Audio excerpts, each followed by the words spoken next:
Assalamu alaikum. Dear students, we were discussing the topic types of disease. So we discuss communicable disease. Now there is another type of disease that we called as non-communicable disease. Introduction to non-communicable to disease. ये non-communicable diseases क्या होती हैं? ये जैसे हमने देखा था communicable disease, इसके बरक्स जो आती हैं यानी इनके अपोजिट में कम्युनिकेबल डिजीज को हमने देखा था कि जो सेपरेट होते हैं फ्रॉम पर्सन टू पर्सन, ठीक है। वाइल जो नॉन कम्युनिकेबल डिजीज है ये सेपरेट नहीं होती है from person to person, person से पर्सन तक नहीं जाती है, बल्कि ये मुख्तलिफ एजेंसियों से जाती है, मुख्तलिफ फैक्टर्स से जाती है या मुख्तलिफ हैबिटों से एक इंसान में पैदा होती है और इसी इंसान में ये फिर रह जाती है। यानी दूसरा इंसान अगर इसके पास फिर बैठ भी जाता है तो उसको यह डिजीज सेपरेट नहीं होती है, बल्कि जिसमें है उसी में रहती है, ठीक है। So we call this disease as non communicable disease. जैसे it is caused by reduced physical activity एक लिखा है, बैड ईटिंग हैबिट्स लिखा है, अल्कोहल और स्मोकिंग लिखा है, ठीक है ना।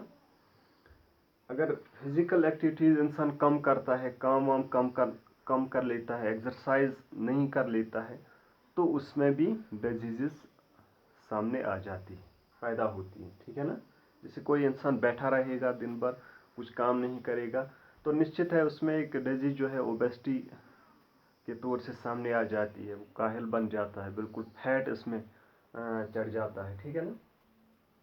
इसी तरह ईटिंग हैबिट्स, ठीक है, कोई कम अगर ज़्यादा खा लेता है तो वो भी कमज़ोर पड़ जाता है, डिजीज़ उसमें भी आती है।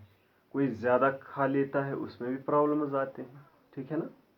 इसी तरह है कोई कुछ नशीली चीज़ों का इस्तेमाल करता है, जैसे स्मोकिंग है, अल्कोहल है, डिफरेंट काइंड्स ऑफ ड्रग्स हैं, तो इनसे भी वो बीमारियों का शिकार हो जाता है। So those are all included in non communicable diseases, ठीक है, यानी उसके वो जो पर्सनल डिजीज बन जाती है।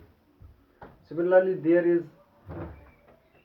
एक मिसाल लिखा मैंने यहाँ, कार्डियोवैस्कुलर डिजीज, जो कि रिलेट होती है हमारे जिस हार्ट से या आर्टरी से या वीनस से। इसमें जो उनकी जो फंक्शन है वो कम पड़ जाती है, यानी ब्लड प्रेशर इसमें आ जाता है। Cardiovascular disease, high blood pressure जो है, ये भी एक डिजीज है जो कि इस नॉन कम्युनिकेबल डिजीज में आ जाती है, ठीक है ना। तो ये भी ज़्यादा फूड के इस्तेमाल करने से पैदा हो जाती है, या अगर फूड ख़राब भी हो, कभी कंटेमिनेटेड फूड, इससे भी ये आ सकता है।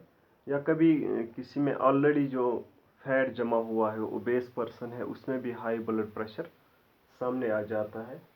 या कोई ड्रग्स के साथ मुंसलिक होता है, उसमें भी ये डिजीज सामने आ जाती है, ठीक है ना। इस कार्डियोवैस्कुलर डिजीज या दिस जो हाई ब्लड प्रेशर है, इसको हम कभी कभार साइलेंट किलर भी बोलते हैं, ठीक है ना। साइलेंट किलर्स, यानी कभी इसमें इंसान की डेथ भी हो सकती है, क्योंकि इसका जो साइन आता है ये in the form of heart stroke आता है, ठीक है ना, हार्ट स्ट्रोक आता है। इसी तरह इसके अलावा भी कुछ डिजीज हैं, जैसे डायबिटीज़ है, नॉन कम्युनिकेबल डिजीज है, ठीक है ना। इसी तरह कैंसर है, ये भी नॉन कम्युनिकेबल डिजीज़ में आ जाता है। तो इस तरीके से ये जो एक इंट्रोडक्शन बन गई है किसके बारे में, disease, communicable disease, non communicable disease, ये इख्तिताम पजीर हुआ। इसके अलावा आपके चैप्टर में जो उन्होंने दिया है डिफरेंट काइंड्स ऑफ डिजीज़, इनको हम इंशाल्लाह एक ही करके अलग अलग से पढ़ लेंगे। ओके, इतना समझ आ गया? चलो, थैंक यू वेरी मच।